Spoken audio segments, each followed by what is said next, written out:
HR professionals are dealing with a lot of heartache and the emotional weight of some of the challenging decisions businesses have had to make.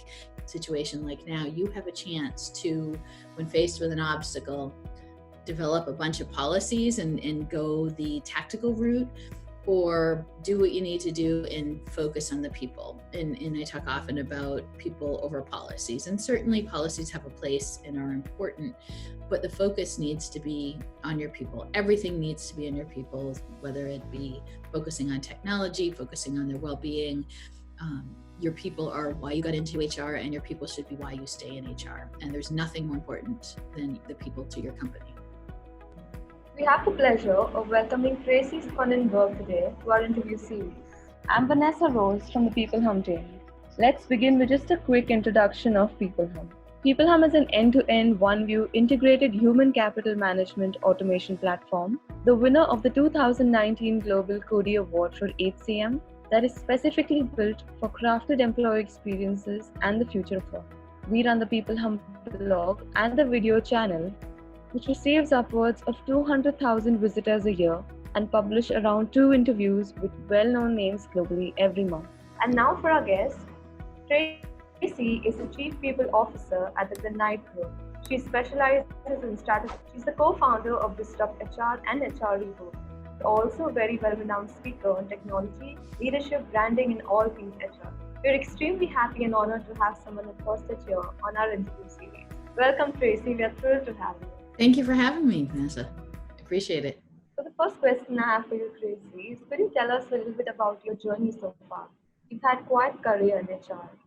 Yeah, I think when you hear people are speakers or they advise on certain things, often they're consultants, but I'm actually a full-time practitioner to do some fun things on the side. And I'm also one of these weird folks that very early on knew that they wanted to work in HR. So I was in high school when I realized that that field really combined my love of people, of business, and of really how the brain worked. I was a psychology major in undergrad. And while I was in college, I interned at a very large global public transportation company and got a great training background.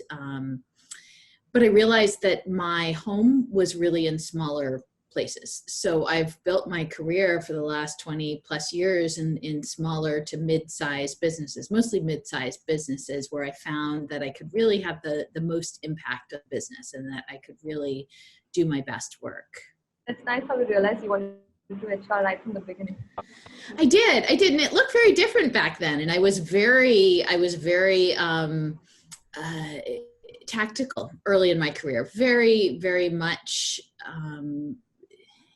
pushing paper and policies and things like that. And it was an evolution for me to get to where I am now, but I've changed along with the times, I think, and I think you have to do that. That's true. So Tracie, moving on, can you tell us how we can choose a human capital management software that is best suited for our organization? I think first and foremost that you need to know your organization. So you have to deeply understand the business, and no one does this alone. So it's important if you certainly go through a process to assess and evaluate what you need, to look at different vendors.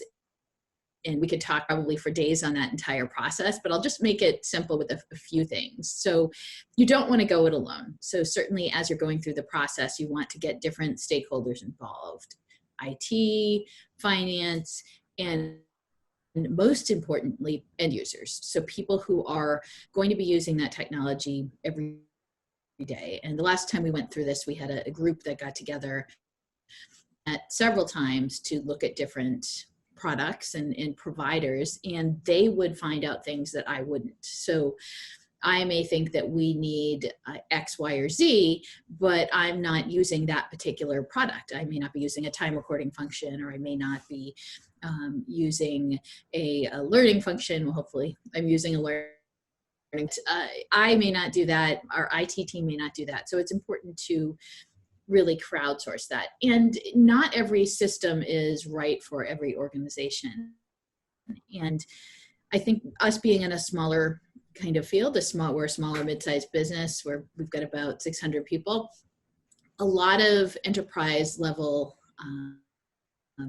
systems aren't necessarily geared toward us. So we had to really look really carefully at that and ask a ton of questions. So there's a lot that goes into it, but I think if you get different stakeholders involved super early, know your business deeply, know what works for your people, and then continually ask a ton of questions, that's going to go a long way toward getting you where you need to go with that.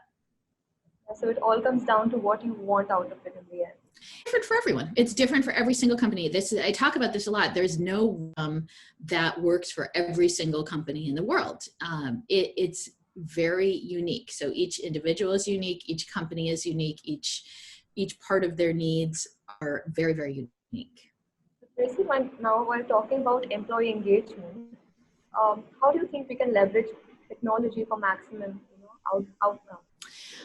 So I like to measure things. So I came late to being embracing data and embracing analytics, but I've really come to believe that data tells a story, and you can measure just about anything. So in our HCM, we have an analytics tool that will measure anything that goes in, right? And when you're looking at engagement, there are different ways to do that. And certainly it's something that can be measurable. And there's really, to me, to our company, there is nothing more important than the health and happiness of our employees. And well-being and engagement are really tied together. So we do have tools that work together to help us measure that. But it's also important to actually go a little bit old school and talk to people. So you can measure things, but it's important also to have those conversations. And right now we're using some virtual tools to have those conversations because it's not always face-to-face. Speaking of virtual tools, like you said, so how do you think in the current pandemic, scene, how important is a virtual wellness programs, especially for employees? I think that all virtual programs are much more important now. So we're having leadership meetings over Zoom where we would pack 30 people into a conference room, sitting, 8 inches from each other all day. We just can't do that right now. So in our HR team, we had to go remote. And so that all we had to do was leave one day and not come back because we had all the tools that we needed in our computer. And one of the things that I think has been great is we do have a virtual wellness program. And for companies that do that, being isolated if their company is remote during a pandemic is really incredibly challenging. So everything from the loneliness factor, if somebody lives alone, or even if they live with a family and they're not seeing other people, to overeating, under exercising, drinking too much. I was watching the news early this morning and saw a statistic that a third of people, and these are people that admitted to it, were drinking during the workday now. A third. That seems like a lot, and I'm pretty sure that didn't happen quite to that extent before. So taking a look at our employees' well-being and measuring that and having a tool that they can use to help themselves, and then that can transition when people start coming back into the workforce, I think was never more critical than it is right now. Speaking about a leader, how will a leader especially, what factors does a leader need to build high performing teams while working remotely? So working remotely is a challenge for a lot of people. And I think that we found that some people absolutely love it and thrive, and some people hate it. And so you have to really balance that. And we talked about the things like Zoom, or we use Google Meets. Sometimes things like that can really help you see each other. And I think that is really important. So when you can't see each other in an office, that seeing each other over a screen is incredibly important. And my team meets every day, and we didn't meet with that frequency when we were all in the office, but because we're all dispersed, and some of my team lives alone, some lives with other people, but seeing each other every day, even if it's for 15, 20 minutes, a half hour, is really critical. But the most important thing is, in whatever form it takes, is communication. And that looks a little different for companies. I think during the pandemic, it's really important to give people a lot more leeway than they may have had in the past, to be understanding, to really practice the art of grace, and to realize that people are living through something that none of us have lived through before. And they're responding to that in really different ways. And some people here have children at home that they're trying to educate while also trying to hold down their jobs. Some of the or people have ill family members or family members that being ill, it doesn't look like it used to. So it's hard right now to really focus on high performing teams. I think right now we need to focus on our teams and give them the support that they need, so that as we move through this, certainly we're getting the work done, but as we move through this, we can figure out how to support them in the best way possible. And the focus is really on them, because a lot of companies now are just trying to survive this and not worried as much about thriving. So it looks much different than it did even a few months ago. Assistant is working a project on empathy for managers so that we can explain things like why it's important to wear masks and what that means, and how you can still practice, you can smile and you can practice empathy, and even in a really, really strange situation. Tracie, what is your idea of an ideal work culture? I think it's personal to everybody. I think for me, my ideal culture is one that's very supportive. I often talk about that when I go to a new company, when I move on, my number one is, in my position, I would report to the CEO, but my number one thing is having an excellent relationship with the CEO. So I need to work for a CEO that I can like and respect and grow to trust, and that have that mutual relationship. I often compare the relationship to a chief people officer and a CEO as like a hand to the king in the Game of Thrones reference, in that you're really the ear, the sounding board for the CEO. There's such a relationship of trust, because in the best companies, and hopefully in most companies, but in the best companies, there's nothing more important to a business than its people. And the chief people officer really has a role in making sure that people are happy and engaged and certainly performing. But if you're taking care of the people's needs, and if you're servicing them in the way that you should, they'll take care of the business. So for me, having that supportive relationship with the CEO, being able to make changes for the better and move things forward, I'm really motivated by growth. And so once getting in there and assessing, and we did a full scale HR tech overhaul several years ago. And I love that, because we were able to improve the lives of our people and our managers and our HR team, and get more efficient and really focus on the things that mattered, and that's our people. We have 45 locations, and I'm not really visiting now. I will be soon, but I spend a lot of time doing that, a lot of time out in the branches, and I will find things out that I would never sitting behind a desk.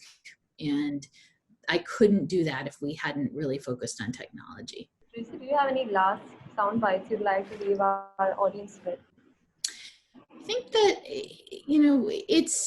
this right now is a moment for HR, and I've seen some remarkable things that friends have been doing for their team, and really, it's truly been difficult for all of us. And while the HR profession, we're not frontline responders, and I have an enormous amount of respect for the medical professionals and the teachers and the grocery workers and our own people who are dealing with customers every day. And HR professionals are dealing with a lot of heartache and the emotional weight of some of the challenging decisions businesses have had to make.